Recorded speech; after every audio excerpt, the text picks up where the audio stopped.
Thanks for downloading a 3CR podcast. 3CR is an independent community radio station based in Melbourne, Australia. We need your financial support to keep going. Go to www.3cr.org.au for more information and to donate online. Now stay tuned for your 3CR podcast.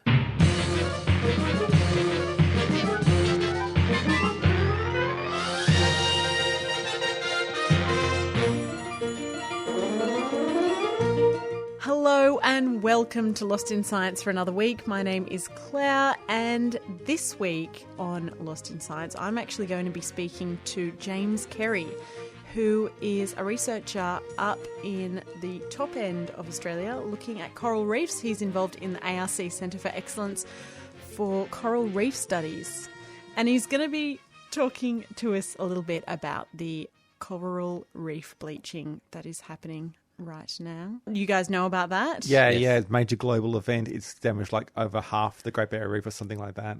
It is a ridiculous amount of the Great Barrier Reef. And he's actually been going out and doing a lot of the surveying. So he's he's sort of one of the research scientists that's seeing what is going on.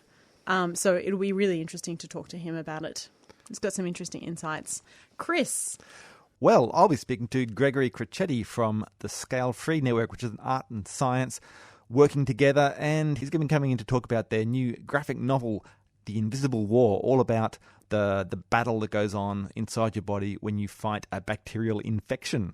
Interesting. Stu, what do you have for us this week? Well, I'm going to be looking into what Game of Thrones and applied mathematics have in common. And it's more than just nerds. There's a little bit more to it than that, but I'll explain that in a little bit more detail later in the show. Oh, interesting. Well, it sounds like it is a good one to stay tuned for.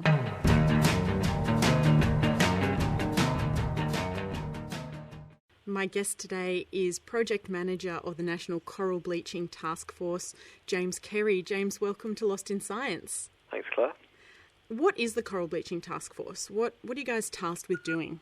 The task force was convened by Professor Terry Hughes at the end of 2015 when we were warned by NOAA, that's the National Oceanographic and Atmospheric Agency, that there might be a third bleaching event on the Great Barrier Reef in 2016. Right. And we wanted to respond to that by coordinating as many scientific institutions as possible to mobilize scientists to study the event, so that we can understand as much as possible about what's happening and why it's happening. So how many scientific organisations do you have on board for the task force? So we've got 10 organisations on board.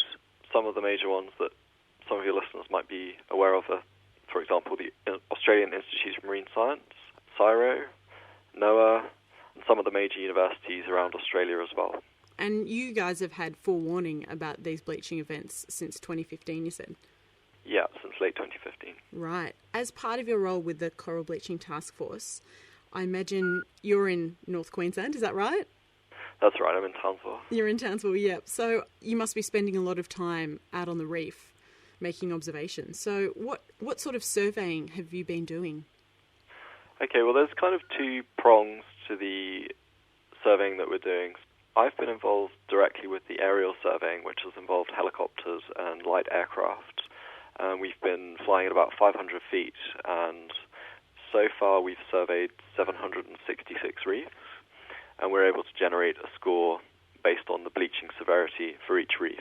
So that's a way of covering a large area quite quickly. The other prong is the boats, so our research vessels that are going out to different sections of the reef, and that's involving multiple organizations, and they're doing in-water surveys, so they're diving, and they're getting much more detailed information on particularly like which species of corals are bleaching and the extent of the bleaching. And they're also helping to validate the aerial surveys that we've been doing. Each reef that you do an aerial survey on will then be backed up with a more in-depth analysis. We are very unlikely to be able to in-water survey each reef that has been aerial surveyed, but certainly we're doing our best to get as many regions of the Great Barrier Reef as possible. I think we'll cover all the regions with a sample of reefs from each region. Importantly, what are you seeing out there at the moment? From the air, it's been quite serious what we've been seeing. So Douglas north, we surveyed 520 reefs and we saw extensive bleaching. We only saw 4 reefs that had no bleaching of any kind.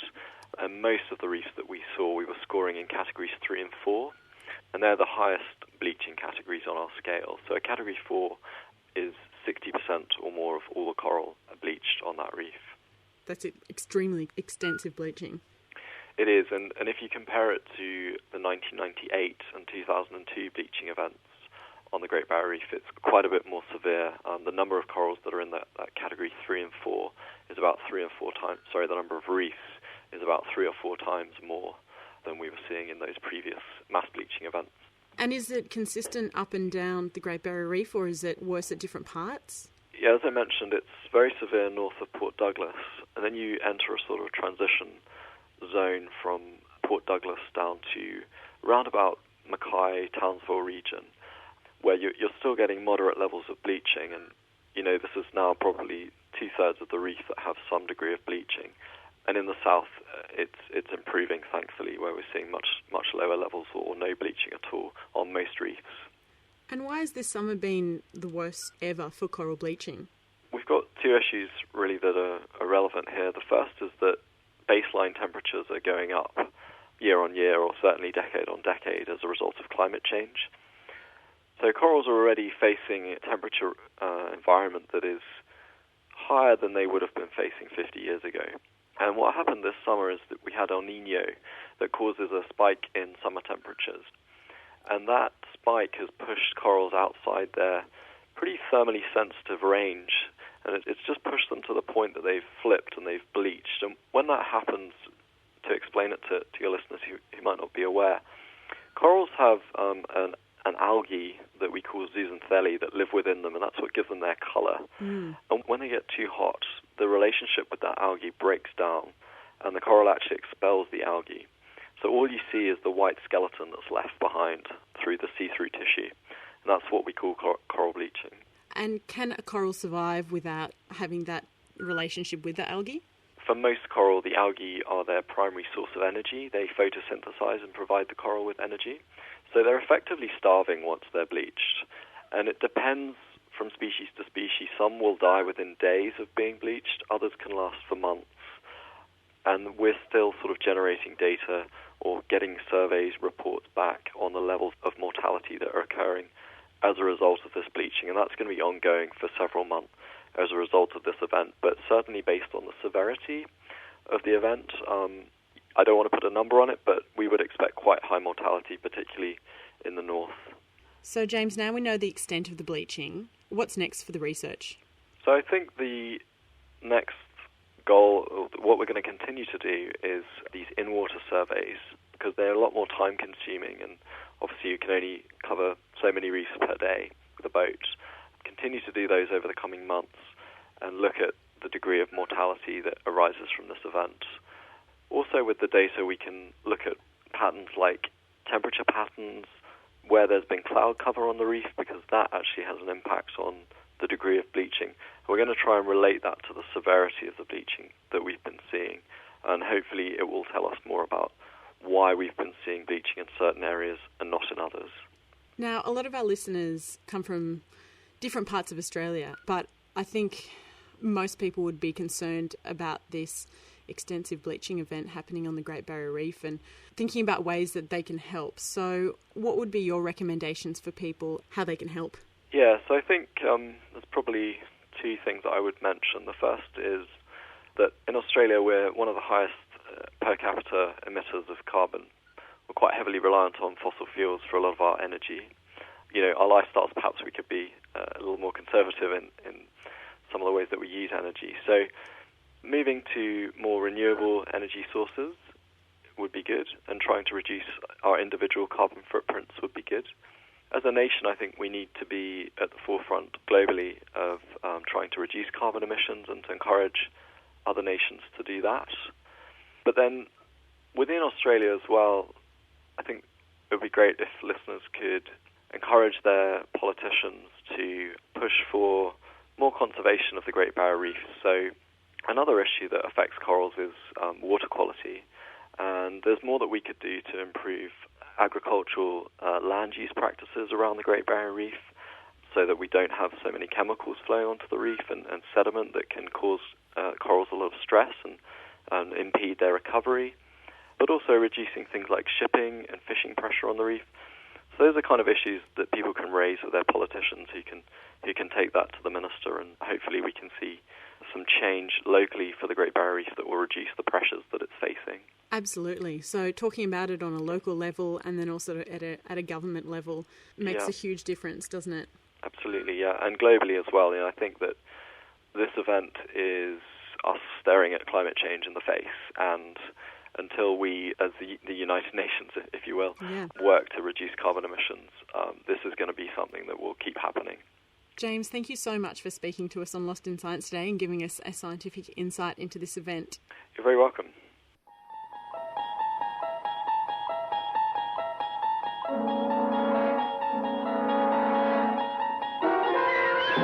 You're traveling through another dimension. A dimension not only of sight and sound, but of mind. A journey into a wondrous land whose boundaries are that of imagination. That's the signpost up ahead. Your next stop. Lost in Science.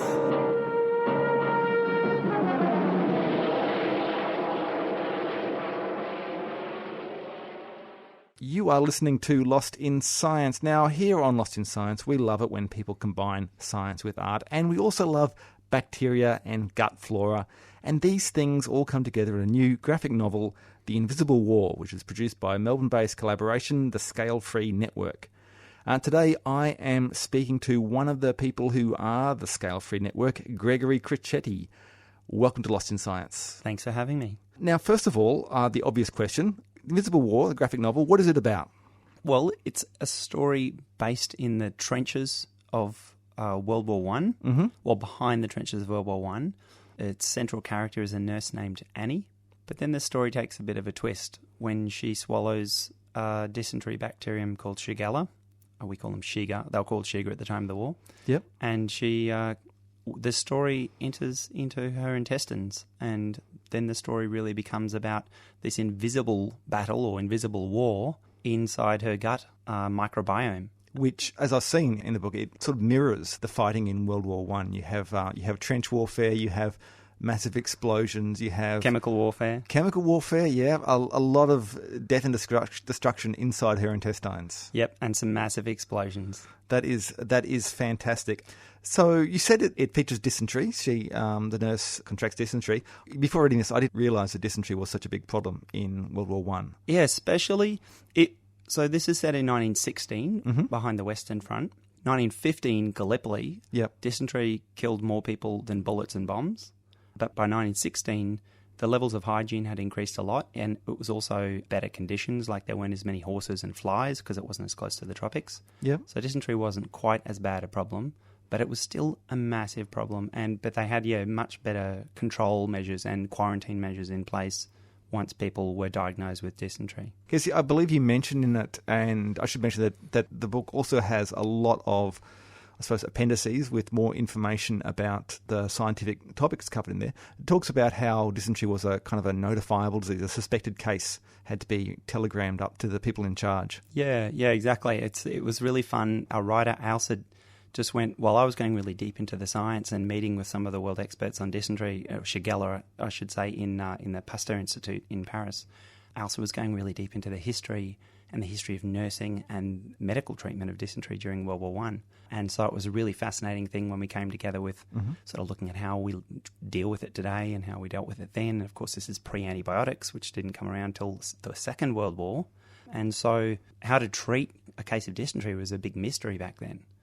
But I might add that we're now in a situation with antibiotic resistance in this day and age now where we're actually starting to see antibiotic-resistant strains of Shigella which can't be treated with certain antibiotics. Right. So broad-spectrum sort of resistance Shigella. So we're now almost starting to go back to that 100-year-old situation. I don't want to give away any spoilers here, but of course Annie's own gut flora and fauna, I suppose you could say, do play a big role. Yes, look, I should correct you right there. My microbiology mentor and supervisor during my PhD, Linda Blackall, big shout out there, she always corrects me when I say flora or fauna. Yep. They're called biota. Oh, biota. They're definitely okay. not plants or animals. Yeah, so microbiota or gut biota. It doesn't roll off the tongue like flora does. It's a metaphor. Yeah, I know. But the magic thing in our story, is not so much the bacteria and the way they fight, but the way the viruses fight. That was the inspiration behind the whole story. Because, again, we don't want to give too much away. The bacteriophages or phages, how do you pronounce it? Well, this is a really interesting thing. Outside of America, it's bacteriophage. In America, it's bacteriophage.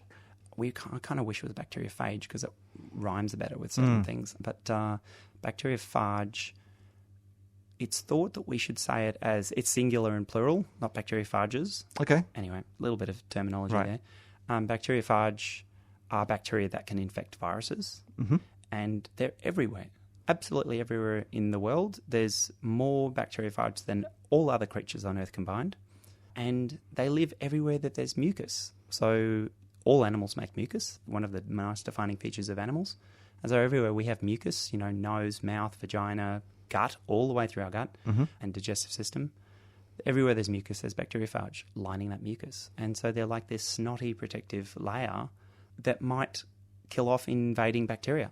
Yeah, because the theme of symbiosis obviously is, organisms depending on each other is something that's very important in this book, but also in the other two books that you've published. Why are you so interested in symbiosis? It's a really beautiful metaphor for working together and for cooperation. When Darwin wrote about survival of the fittest, and he didn't really endorse that term forever and ever, but that idea of survival of the fittest, we've now really moved on from being individuals versus individuals to where groups working together will outcompete individuals.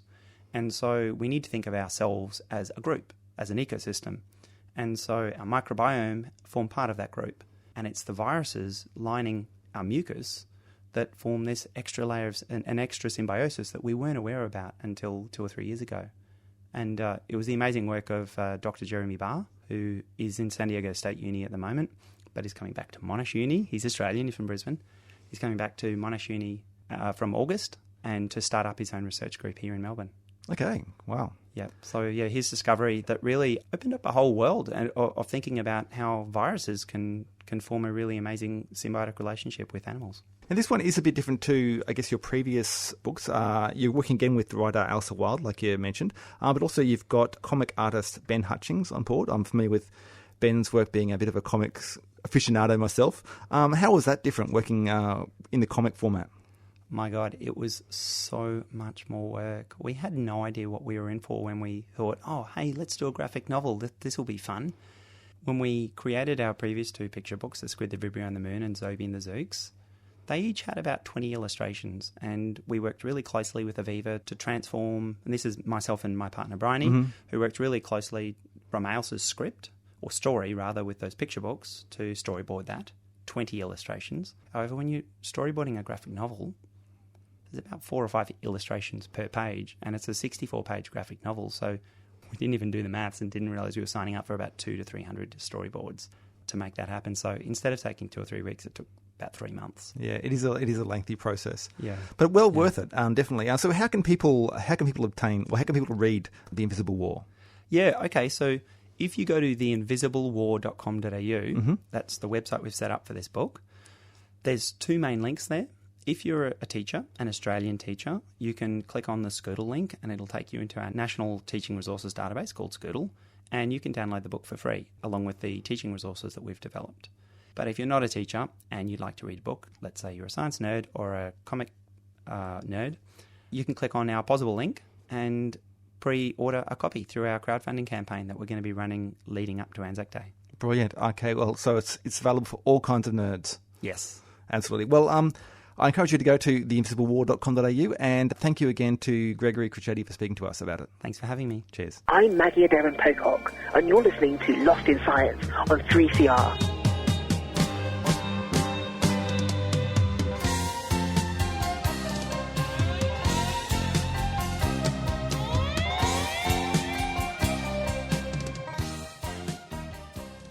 Okay, so you are listening to Lost in Science, and we often talk about science fiction on the show and in between segments on the show, probably more often than not. Partly because some sci-fi is plausible and some sci-fi is misleading. And partly because you normally wear a T-shirt that's got science fiction on it. That's true. That's true as well. You can't see that at home, but I do often wear a T-shirt that is got Maybe we science should fiction on it. post use T-shirts Every week. every week. Yeah. Possibly, yes. Start a conversation. Yeah. And sometimes the science fiction becomes reality. So, things that have been in Science sci-fi. fiction becomes science fact. That's right, as any sub-editor worth their salt would put in the newspaper if they were writing that.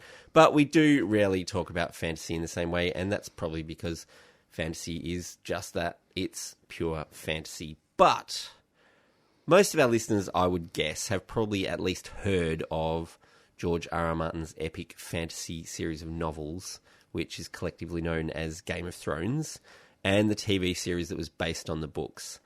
And like most epic fantasy stories since the template of Lord of the Rings was released in the 1950s, the cast of fictional characters is huge in Game of Thrones. There are so many characters.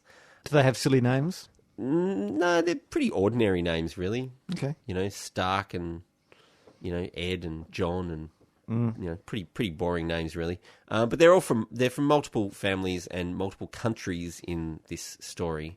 Fictional countries. Well, yeah, fictional countries. I know the TV series looks basically like a map of Europe, but the world in the novels looks completely different. So they've just done that for some bizarre reason on the TV show. Which is better, Stu, the books or the I've TV not series? read the books, I have to admit. I have not got time for fantasy novels these days. I've read too many as a youngster, and I'm done with dwarves and elves. And Maybe we'll ask you that off air.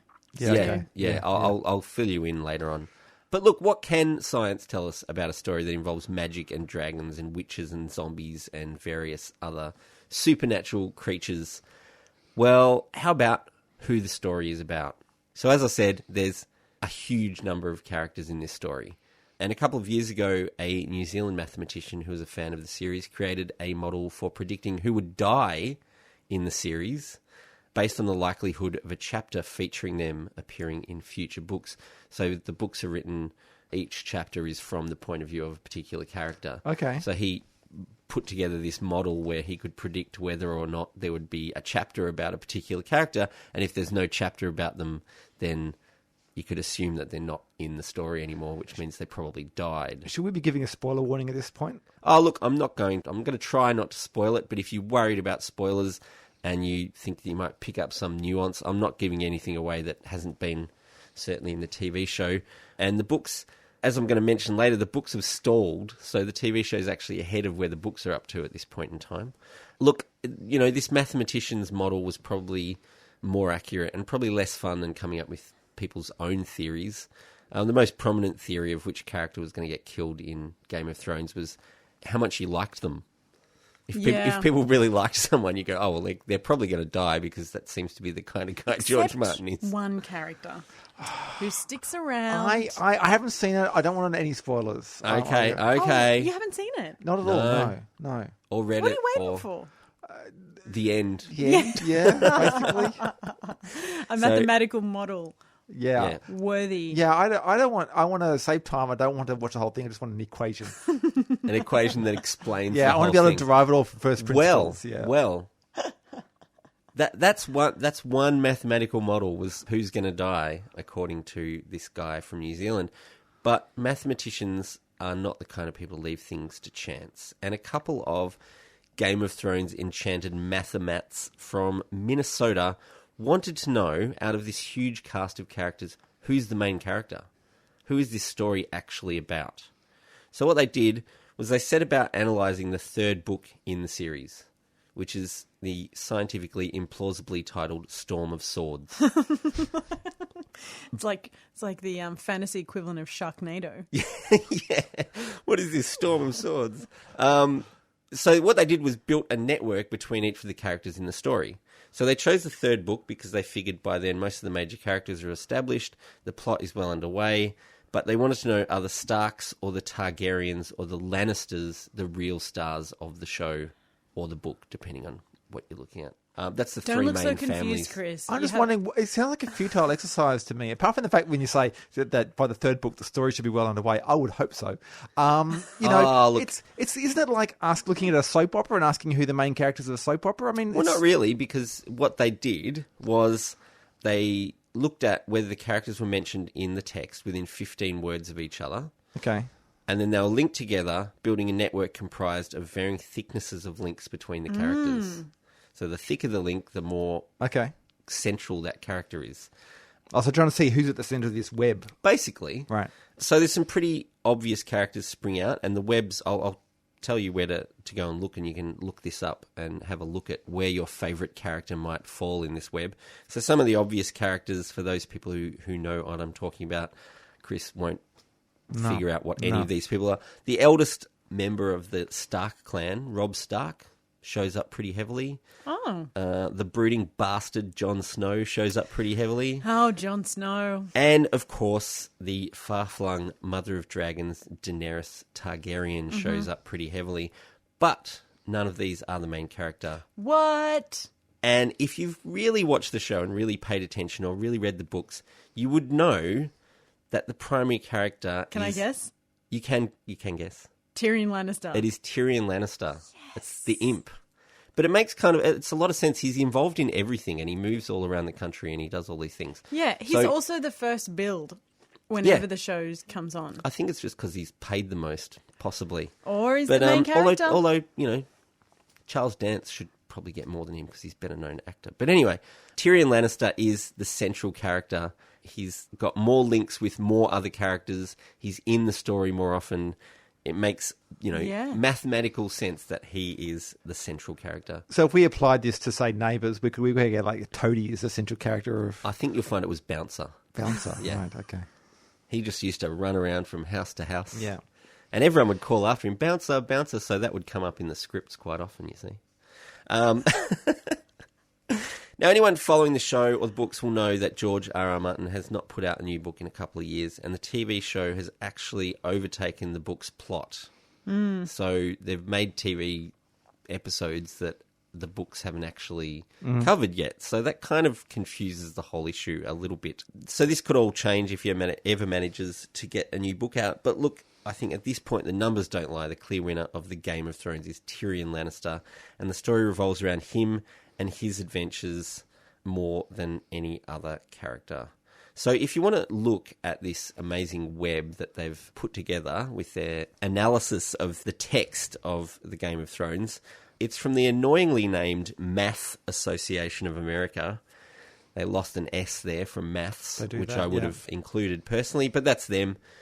They have a journal called Math Horizons, and the article is called Network of Thrones by Andrew Beveridge and Jie Shan from April 2016. So go and look that up, and it's a really cool network, and I'll put a link on our...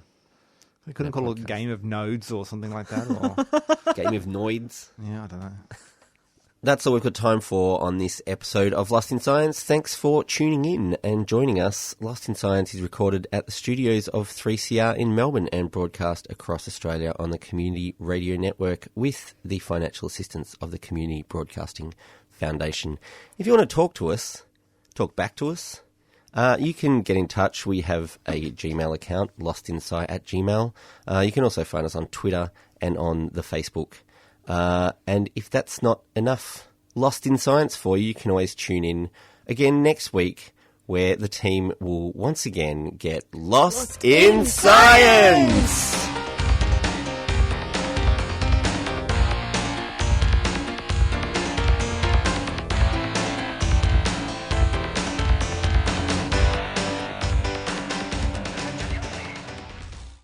Thanks for listening to a 3CR podcast.